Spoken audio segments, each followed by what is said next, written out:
Hello बच्चों, तो कैसे हो? आई होप सब स्वस्थ होंगे, मस्त होंगे। तो आपके लिए नई इन्फॉर्मेशन है कि आरयूएचएस बीएससी नर्सिंग काउंसलिंग की आपका नया शेड्यूल आ चुका है। तो शेड्यूल्स को अपन डिटेल से समझते हैं और कुछ इंपॉर्टेंट बात करेंगे इस वीडियो में, क्योंकि कई स्टूडेंट काउंसलिंग के समय गलत काउंसलिंग करवा देते हैं या छोटी छोटी सिली मिस्टेक्स कर देते हैं, जिनसे उनको बहुत ही बेहतरीन कॉलेज नहीं मिलती है, बल्कि उनके नंबर बहुत ज़्यादा अच्छे नंबर आते हैं एग्जाम में, बट वो काउंसलिंग के समय कुछ मिस्टेक की वजह से उनको अच्छी कॉलेज नहीं मिलते हैं। कुछ बच्चों के ज़्यादा नंबर भी कम नहीं होते, बट वो काउंसलिंग में कुछ सिली मिस्टेक कर देते हैं, उनको भी कॉलेज नहीं मिलते हैं। तो जानेंगे अपन पूरा प्रोसेस काउंसलिंग का क्या होता है, और साथ ही साथ अपन क्या डॉक्यूमेंट्स चाहिए उनके बारे में भी समझेंगे, और सीट मैट्रिक्स क्या होती है, इस कंसेप्ट को भी अपन डिटेल से इस वीडियो के अंदर समझेंगे। ठीक है, तो आप नए हो तो सबसे पहले इस चैनल को सब्सक्राइब कर लीजिए। आपको बहुत ही सारे इंफॉर्मेशन को यहाँ पर वीडियो मिलेंगे, और आपको तैयारी को बेहतरीन बनाने के लिए यहाँ पर क्लासेस भी होगी आगामी वैकेंसियों के लिए। ठीक है,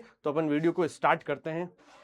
सबसे पहले अपन बात करेंगे कि ये काउंसलिंग का कल ही नया शेड्यूल आया था शाम को आरयूएचएस सीयूटी 2026 के लिए। तो आपकी कंटिन्यू कर रहे हैं 16/6 से आपके 20/7 तक काउंसलिंग कंटिन्यू रहेगी। ठीक है, ये अब आपको क्या करना है, कोई भी स्टूडेंट किसी भी राउंड में यदि काउंसलिंग में पार्टिसिपेट लेना चाहता है तो पहले उसको रजिस्ट्रेशन करवाना अनिवार्य है।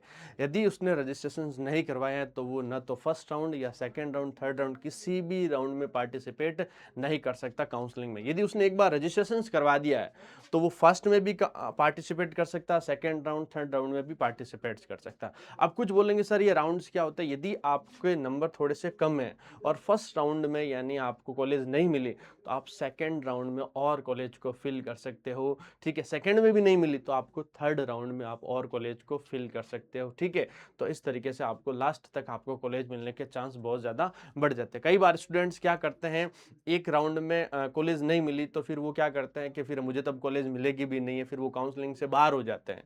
तो नहीं, सेकेंड राउंड में भी आपको काउंसलिंग वापस करवानी। ठीक है, तो आपकी स्टार्ट कहाँ से हो रही है? 16/6 से स्टार्ट हो रखी थी, बीच में वो स्टे आ गया था, फिर स्टे हटा, अब आपके 20 तारीख तक कंटिन्यू कर दिए। 20/7/2026 तक ये आपकी काउंसलिंग स्टार्ट होगी। तो सबसे पहले क्या करोगे, रजिस्ट्रेशन कराओगे। अब आपकी सबसे पहली जो प्रोविजनल मेरिट लिस्ट आएगी वो आपकी वेबसाइट पर 16 तारीख को मिलेगी। कब मिलेगी? आपको 16 तारीख तक मिलेगी। और सीट मैट्रिक्स राउंड 1 का, सीट मैट्रिक्स का मतलब होता है कौन सी कॉलेज है और उनमें कितनी सीटें हैं, कैटेगरी वाइज सारी सीटें आपको वहां पर शो की जाएगी। ठीक है, एक बात तो ये होगी सीट मैट्रिक्स में, वो राउंड 1 की सीट मैट्रिक्स आपको 16 तारीख को भी मिल जाएगी, वो भी। ठीक है, अब आपको डिपॉजिट ऑफ काउंसलिंग फीस अलग अलग कोर्स के हिसाब से आपकी जितनी भी वो काउंसलिंग फीस होगी वो आपके 16/7 से लगाकर 20/7 तक आपको फिल करनी है। ठीक है, किसके लिए? चॉइस फिलिंग राउंड 1 के लिए। समझ में आया नहीं है? फिर अपन देखो, जब आपकी अलॉटमेंट इंफॉर्मेशन आ जाएगी वेबसाइट पर, वो आ जाएगी 22 तारीख को। 22 तारीख को आपको ये अलॉटमेंट लिस्ट आएगी, जिसमें आपको मालूम चलेगा कि मुझे कौन सी कॉलेज मिली है या मुझे कॉलेज नहीं मिली है। जिसको मिल गई है वो अच्छी बात है, जिसको नहीं मिली है फिर वो सेकेंड राउंड में पार्टिसिपेट करेंगे। ओके, तो वो कहां से कहां तक, वो कब मिलेगी? आपको 22 तारीख तक। फिर आपको क्या करना है, सारे प्रिंटिंग अलॉटमेंट लेटर्स वगैरह लेकर और सारे डॉक्यूमेंट लेकर आपको कॉलेज, उस कॉलेज में पहुंचना है और वहां पर अपना एडमिशन कंफर्म करना है। वो कितने तारीख से कितने तक चलेगा? वो 22 से लगाकर 28 तारीख तक आपका चलेगा। तो ये फर्स्ट राउंड की तो ये डिटेल्स आपके सामने रही है। बात करते हैं अपन अगले सेकेंड राउंड की बात करते हैं। तो सेकेंड राउंड की आपकी जो वेबसाइट पर प्रोविजनल जो मेरिट मैट्रिक्स होगी वो कब मिलेगी? आपको 29 तारीख को मिलेगी। किस तारीख को? 29/7/2026 को मिलेगी। अब सेकेंड राउंड के लिए आपको यदि काउंसलिंग करवानी है तो आपको वो फीस भरनी है, और आपको ये कहां से कहां तक? 29 तारीख से 2 तारीख तक ये आपके वेबसाइट पर ये सिस्टम चलेगा। ठीक है, आप करवा सकते हो काउंसलिंग फीस जमा सेकंड और थर्ड राउंड के लिए। अब सेकंड राउंड की जो इन अलॉटमेंट इंफॉर्मेशन आपको मिलेगी वो कब मिलेगी? 5 तारीख को मिलेगी, कि सेकंड राउंड में यदि कॉलेज मिली या नहीं मिली, इनकी इंफॉर्मेशन आपको कब मालूम चलेगा? 5 तारीख को मिलेगा। फिर वही प्रिंटिंग ऑफ अलॉटमेंट लेटर लेकर आपको फिर कहां पर ज्वाइनिंग लेनी है, अपने सारे डॉक्यूमेंट्स लेकर कहां पर? कॉलेज में। वो चलेगा आपके 5 तारीख से लगाकर 11 तारीख तक। कितने तारीख तक? 5 से लेकर 11 तारीख तक चलेगा। ये आपके सेकेंड राउंड की बात थी। अब देखो क्या करना, publishing of provisional seat matrix, ये राउंड 3, यानी कि राउंड 1 2 3 ऐसे कैसे आते हैं? हमेशा पूरी सीटें फर्स्ट राउंड में नहीं फिल करवाई जाती है, समझ में, कुछ सेकंड में भी, कुछ थर्ड में ऐसे, ठीक है। तो इस वजह से वो सीटें पीछे बचती है ना, उनके लिए फिर अलग अलग राउंड निकाले जाते हैं, ठीक है।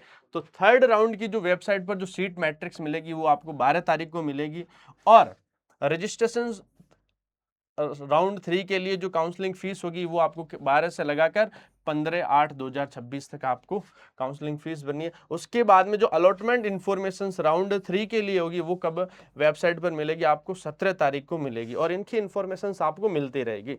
और आपको प्रिंटिंग अलॉटमेंट लेटर राउंड 3 का और ज्वाइनिंग लेटर है वो आपको कॉलेज में 18 से लगाकर 24 तारीख तक वहां पर कॉलेज में जाकर अपने डॉक्यूमेंट जमा करवाकर अपनी सीट को फिक्स करना है, ठीक है। ऐसा नहीं है कि आपके अलॉटमेंट लेटर आपके पास में आ गए और इन डेट के बीच में आप कॉलेज में जाकर अपने ज्वाइनिंग नहीं किए तो आप फिर काउंसलिंग से बाहर हो जाओगे और आपको मिली हुई कॉलेज भी आप गंवा चुके होंगे, ठीक है। तो वहां पर जाकर डॉक्यूमेंट जमा करवाकर कॉलेज की फीस जमा करवाकर आपको अपनी सीट फिक्स करनी है, ठीक है। ठीक है, फिर एकेडमिक सेशन आपका कब से स्टार्ट होगा, वो आपके 24/8/2026 से आपका सेशन स्टार्ट हो जाएगा, ठीक है। अब देखो करना क्या है, जिनके नंबर अच्छे मार्क्स हैं, जिनके 75 80 प्लस नंबर आ रहे हैं, वो क्या करेंगे, वो अपनी ड्रीम कॉलेज या टॉप कॉलेज उनको पहले जब काउंसलिंग करवाएंगे ना तब उनको टॉप पर रखेंगे, समझ में ना, जो बेहतरीन कॉलेज है, जो आपकी ड्रीम कॉलेज है, जो आपके नजदीक है, जैसे आपको सुटेबल लगे अपने अकॉर्डिंग, अपनी चॉइस की जो कॉलेज है ना उनको टॉप पर रखेंगे, ठीक है।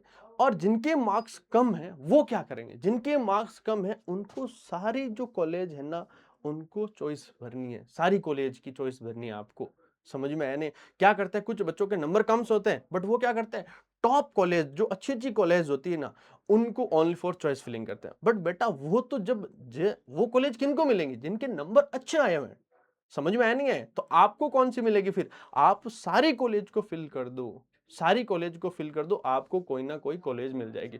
और एक बढ़िया बात यह कि जो आरयूएचएस ने जो यहाँ पर ये कॉलेज अलॉटमेंट लिस्ट करेगा, आपके सीट मैट्रिक्स की जो लिस्ट जारी करेगा, इसमें सारी कॉलेज उनको आरयूएचएस से उनको मान्यता मिली होगी, सारी एकदम मैं वो सही सीधी भाषा में आपको समझाऊं तो कोई भी बेकार कॉलेज कोई भी नहीं होगी, सारी कॉलेज अच्छी होगी। यहाँ पर आपको तो बस जब आप प्राइवेट एडमिशन लेना चाहते हो, ऐसे कई स्टूडेंट होंगे जो क्या करेंगे कि सर मुझे साल बर्बाद नहीं करना, प्राइवेट एडमिशन प्राइवेट कॉलेज में भी मुझे जाना है, जो डोनेशन फीस जो भी लगेगी मुझे कोई दिक्कत नहीं लगने दो।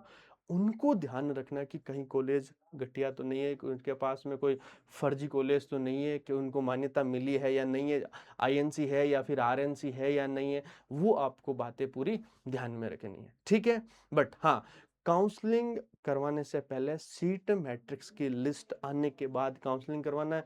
आपको देखना पड़ेगा कौन सी कॉलेज में कितनी सीटें हैं, किस कैटेगरी की कितनी सीट है, सारी वो देखकर बाद में आपको काउंसलिंग करनी है। तो अब अपन जानते हैं काउंसलिंग के कौन कौन से स्टेप्स होते हैं जिससे आपको हेल्प मिलेगी। उससे पहले बता दूं कि हमारे यहाँ पर 15 जुलाई से यानी कि आज से हमारे नए बैच स्टार्ट होने जा रहे हैं एम्स 2027 के लिए, आरयूएचएस यूटी के लिए, एमयूएम यूटी 2027 के लिए, ठीक है। और यदि इस कंप्लीट इंफॉर्मेशन की जो आपको पीडीएफ चाहिए तो आप इन नंबर पर मैसेज कर देना, आपको पीडीएफ मिल जाएगी, ठीक है। और इस चैनल को सब्सक्राइब कर लेना क्योंकि यहाँ पर और इंफॉर्मेशन के वीडियो और आपके कुछ दिनों बाद यहाँ पर थ्योरी की क्लासें भी स्टार्ट हो जाएगी यूट्यूब पर, ठीक है।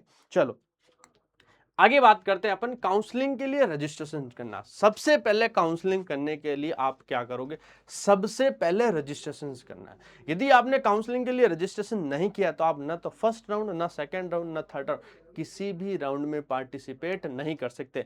यदि आपने काउंसलिंग में रजिस्ट्रेशन करवा दिया एक बार तो आप फर्स्ट में नहीं सेकंड में भी पार्टिसिपेट हो सकते, कोई भी राउंड में आप पार्टिसिपेट कर सकते हो, बट रजिस्ट्रेशन होना बहुत ही जरूरी है। ओके चलो ठीक है। अब देखो रजिस्ट्रेशन करवाने के समय आपको कौन कौन सी बातें ध्यान में रखनी है। आपके देखो नाम, जन्म तिथि, माता पिता का नाम 10वीं मार्कशीट के अनुसार, डॉक्यूमेंट में जो नाम है काउंसलिंग के रजिस्ट्रेशन समय सही ढंग से इंफॉर्मेशन भरनी है। कहीं ना कुछ थोड़ी बहुत भी मिस्टेक हो चुकी है आपके डेट ऑफ बर्थ में, नाम में, कुछ में तो फिर आगे दिक्कत हो सकती है, ठीक है। तो केवल ये नहीं होता कि आपके नंबर अच्छे आ गए मुझे अच्छी कॉलेज मिल जाएगी, बट ये काउंसलिंग का पार्ट भी एक बहुत ही इंपॉर्टेंट स्टेप होता है कॉलेज को चूज करने में या कॉलेज तक पहुंचने में। ठीक है भाई, आपका कंफर्म मतलब सिलेक्शन कब माना जाएगा, जब आप किसी कॉलेज में आपको सीट फिक्स हो जाएगी, सीट मिल जाएगी, तब आपका सिलेक्शन होता है। समझ में आया नहीं है?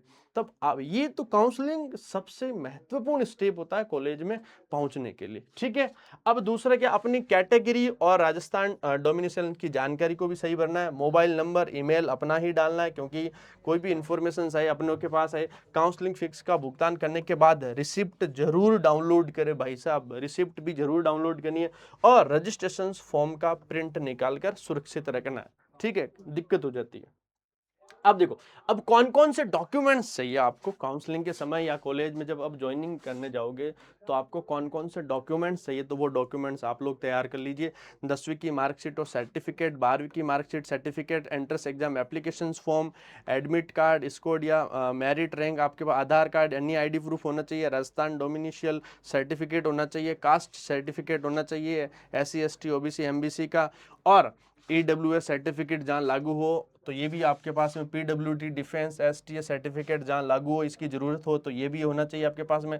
Passport size photo, transfer certificate, migration certificate, character certificate, medical fitness certificate, counselling fee receipt, seat allotment letter, और सबसे इंपॉर्टेंट बात, इन सभी ओरिजिनल डॉक्यूमेंट के साथ में कम से कम 2-3 फोटोकॉपी सेट्स और मोबाइल ड्राइव में आपके स्कैन PDF होनी चाहिए। इन सभी ओरिजिनल डॉक्यूमेंट को आप स्कैन करके अपने PDF में भी सेव कर लेंगे, क्योंकि ये सारे डॉक्यूमेंट्स आपके कॉलेज में फिर जमा हो जाएंगे। तो आपको कोई भी फॉर्म भरना होगा बाद में किसी चीज या वैकेंसी का, तो फिर आपके पास में डॉक्यूमेंट नहीं रहेंगे, तो आप पहले इनको स्कैन करके अपने फोन में सेव कर लो। ठीक है, ये डॉक्यूमेंट्स आपको चाहिएंगे। यहाँ पर आगे बात करते हैं, सीट मैट्रिक्स को ध्यान से देखना है। सबसे इंपॉर्टेंट बात है सीट मैट्रिक्स को, कौन सी कॉलेज को अपन चाहिए, उस कॉलेज में अपन की कैटेगरी की सीट्स कितनी है या नहीं है, वो सीट मैट्रिक्स में, और कौन कौन सी कॉलेज है, सारे आपको सीट मैट्रिक्स में, आपको कॉलेज के नाम, उनमें सीटें, कैटेगरी वाइज सीटें सब कुछ मिलेगी। तो किस कॉलेज में कितनी सीटें होगी इसमें ये मालूम चलेगा। गवर्नमेंट और प्राइवेट कॉलेज कौन कौन से हैं सीट मैट्रिक्स में, आपको ये भी मालूम चल जाएगी गवर्नमेंट कॉलेज और प्राइवेट कॉलेज कौन कौन से हैं, कैटेगरी वाइज कितनी सीटें उपलब्ध है उसमें, कौन सा कॉलेज वर्तमान काउंसलिंग राउंड में शामिल है। अब देखो क्या करते हैं, कुछ कॉलेज को काउंसलिंग राउंड 1 में डालते हैं और आपको सीट मैट्रिक्स के मालूम नहीं है, और उस राउंड 1 में वो कॉलेज है ही नहीं, और आप उस कॉलेज को मतलब उस कॉलेज को आप चॉइस में भर देते हो, तो फिर दिक्कत हो जाएगी ना भाई। अच्छे नंबर हैं, समझ में आया नहीं, पर अच्छे नंबर आ रहे हैं और आपने ये चेक भी नहीं किया कि ये कॉलेज राउंड 1 में है या नहीं है, और आपने बिना सीट मैट्रिक्स को देखे हुए डायरेक्ट काउंसलिंग कर दी, आपने कॉलेज को चॉइस कर दी है, और बाद में मालूम चले ये तो राउंड 1 में कॉलेज ही नहीं दे रखी है, तो फिर दिक्कत हो जाएगी। राउंड 1 आपका ऐसा ही फेल चला जाएगा, और राउंड 1 फेल चला गया इसका मतलब टॉप कॉलेज तो चली गई है भाई, अच्छे नंबर आने के बाद भी आपको सीट नहीं मिली। तो ये पॉइंट बहुत ही इंपॉर्टेंट रहता है, आपको ध्यान में रखना है। ठीक है, विद्यार्थी केवल उसी कॉलेज को चुने, आधिकारिक काउंसलिंग पोर्टल और उस राउंड की सीट मैट्रिक्स में दिखाई दे रहा है। RUHS ने यह कहा कि प्रवेश अप्रूव्ड सीट मैट्रिक्स के अनुसार ही किया जाएगा। प्रवेश जो आपको मिलेगा है वो किसके अकॉर्डिंग मिलेगा, अप्रूव्ड सीट मैट्रिक्स, जो वहां पर सीट मैट्रिक्स की लिस्ट दी जाएगी उसी के अनुसार ही कॉलेज दी जाएगी। आप बिना अपनी मर्जी से कोई भी कॉलेज नहीं भरोगे, पहले सीट मैट्रिक्स को देखोगे, और हर राउंड की अलग सीट मैट्रिक्स आएगी, ये ध्यान रखना है। ठीक है, चलो आगे बात करते हैं अपन। तो हमारे यहाँ पर एम्स 2027 RUHS UT और MMUT के बैच स्टार्ट हो चुके हैं 15 जुलाई से, तो आप ज्वाइन कर सकते हैं। जिनके नंबर कम आ रहे हैं या आपके रिलेटिव में भाई बंधु मित्र कोई भी है वो नर्सिंग की तैयारी करना चाहते हैं, तो आप यहाँ से कर सकते हो। अब अपन बात करते हैं सीट अलॉटमेंट रिजल्ट की बात करते हैं। अब क्या होता है, जब काउंसलिंग करवा देते हो आप, कॉलेज को चॉइस फिल्स कर देते हो, तो वापस आपको फिर सीट अलॉटमेंट रिजल्ट आएगा कि आपको कौन सी कॉलेज मिली है या नहीं मिली है। ठीक है, तो यदि आपको कॉलेज मिल जाए तो आप क्या करोगे, इसमें क्या क्या क्या जानकारी मिलेगी, कौन सा कॉलेज मिला, कोर्स मिला, रिपोर्टिंग की अंतिम तारीख क्या रहेगी, कितनी फीस जमा करवानी है, फिर आगे अपग्रेड या नेक्स्ट राउंड का विकल्प उपलब्ध है या नहीं है, फिर या अलॉटमेंट लेटर डाउनलोड करके उसका प्रिंट निकालें। क्या करना अब आपको, देखो जब अलॉटमेंट लिस्ट जारी हो जाती है, आपको कॉलेज मिल, जिसको कॉलेज मिल गई है तो वो तो अपने ज्वाइनिंग टाइम में क्या करेगा, कॉलेज में लाकर ज्वाइनिंग ले लेगा, ठीक। जिनको कॉलेज नहीं मिले वो क्या करेंगे, वो अगले राउंड के लिए सारे कॉलेज को फिल कर देंगे। भाई जिनके जो पहले राउंड में किनको कॉलेज मिलेंगे, जिनके बढ़िया नंबर है, जिनके टॉप कॉलेज है उनको मिल जाएगी, ठीक है। यदि टॉप कॉलेज में और उनसे कुछ मीडियम कॉलेज में यदि और सीटें खाली पड़ी है, अभी तक पहले राउंड में सारी सीटें नहीं भरी जाती, कुछ सीटें वैकेंट रखते हैं, सेकंड में भी पूरी नहीं भरते हैं, थर्ड राउंड में पूरी सीटों को फिल किया जाता है, समझ में आने। तो आप क्या करोगे, यदि सेकंड राउंड में आप सारी कॉलेज को फिल कर दो, जो अच्छी कॉलेज आपके हिसाब से बढ़िया कॉलेज, बेहतरीन कॉलेज, उनको टॉप पर रखो, डिक्रीजिंग ऑर्डर में, ऐसे टॉप टू बॉटम की तरफ डिक्रीजिंग ऑर्डर में सारी कॉलेज को आप फिल कर दिया करो, सारी कॉलेज को, ठीक है। अब देखो आगे क्या करना आपको, जिनको कॉलेज मिल गई है वो अपनी कॉलेज में जाकर रिपोर्टिंग करवाए और ज्वाइनिंग कर ले। क्या करते हैं, कई बार बच्चे क्या करते हैं, अलॉटमेंट लेटर आ गया, खुशी के माहौल में, अब तो क्या जब सेशन स्टार्ट होगा तभी जाएंगे, सेकेंड थर्ड राउंड पड़ा है, साथ में बाद में भी करवा लेंगे, अभी तक क्या होगा, नहीं। यदि आपको कॉलेज मिल गई और उस टाइम में यदि आप कॉलेज के अंदर ज्वाइनिंग नहीं ले रहे हो उस डेट के में, तो आपको बाद में वो कॉलेज की सीट आपको नहीं मिलेगी, वो दूसरों को मिल जाएगी। तो खुश नहीं होना, कॉलेज मिली है खुशी की बात है, बट अपने टाइम आगे जो टाइम डेट दे रखी है ज्वाइनिंग की, उस टाइम में जाकर कॉलेज में ज्वाइन हो जाए, अपनी फीस को जमा करवा के और वहां से ज्वाइनिंग रिसिप्ट ले लीजिए, ठीक है। ये बात होगी, तो अलॉटेड कॉलेज में रिपोर्टिंग करें, वहां पर कॉलेज की फीस जमा करवाएं और अपने सारे डॉक्यूमेंट को वेरिफिकेशन करवाएं और ज्वाइनिंग रिसिप्ट वहां से प्राप्त कर लें और अपना एडमिशन कंफर्म लिखित रूप से ले लीजिए, ठीक है। चलो, अब जिनको कॉलेज नहीं मिले वो क्या करेंगे, भाई जिनको कॉलेज नहीं मिली है फर्स्ट राउंड में, तो वो सेकंड राउंड में की मैट्रिक्स देखेंगे। हर राउंड की सीट मैट्रिक्स आपको अलग से मिलेगी और सीट मैट्रिक्स में ये मालूम चलता है कि इस राउंड में कौन सी कॉलेज है और कौन सी कॉलेज की सीटों को फिलअप किया जाएगा और कितनी सीटें बाकी बची हैं। तो सीट मैट्रिक्स के बिना आप कॉलेज चॉइस मत भरना, ये ध्यान रखना। उसके बाद में दोबारा फ्रेश चॉइस फिलिंग करनी चाहिए आपको और चॉइस की संख्या बढ़ानी चाहिए। मैं क्या बोल रहा हूँ, चॉइस की संख्या बढ़ाने का मतलब आप दूसरे राउंड में सारे कॉलेज को फिल कर दो, टॉप कॉलेज, बढ़िया कॉलेज, अपनी पसंदीदा कॉलेज उनको ऊपर रखो, बाकी को ऐसे डिक्रीजिंग ऑर्डर में सारे कॉलेज को फिल कर दो। नए शामिल कॉलेज भी देख लेने चाहिए और अपनी रैंक के अनुसार प्रैक्टिकल चॉइस ऑर्डर बनाना चाहिए, अपनी रैंक कितनी आ रही है उसके अनुसार कॉलेज को भी फिल करना चाहिए। और राउंड 3 आगे के और या फिर वैकेंट सीट राउंड की सूचना देखते रहने चाहिए कि कौन सी कॉलेज में कितनी सीटें बची है, अभी कोई खाली नहीं। लास्ट तक हार नहीं माननी है, कहीं ना कहीं कॉलेज आपको मिल जाएगी यदि थोड़े नंबर आपके कम है, ठीक है। ऐसा नहीं फर्स्ट राउंड में आपको कॉलेज नहीं मिली आप हार मान के बैठ गए, मेरा तो एडमिशन नहीं हो रहा, ऐसा नहीं। सेकंड थर्ड राउंड किसके लिए होती है, आपके लिए तो होती है जिनके नंबर थोड़े कम होते हैं, ठीक है। आगे बात करते हैं अपन अब प्राइवेट कॉलेज में एडमिशन लेते समय क्या बातें आपको ध्यान में रखनी है। कुछ स्टूडेंट्स बोलते हैं कि सर हमारी फाइनेंशियल कंडीशंस बढ़िया है सर, हम टाइम बर्बाद नहीं करेंगे, हमको तो सर प्राइवेट में भी एडमिशन लेना है।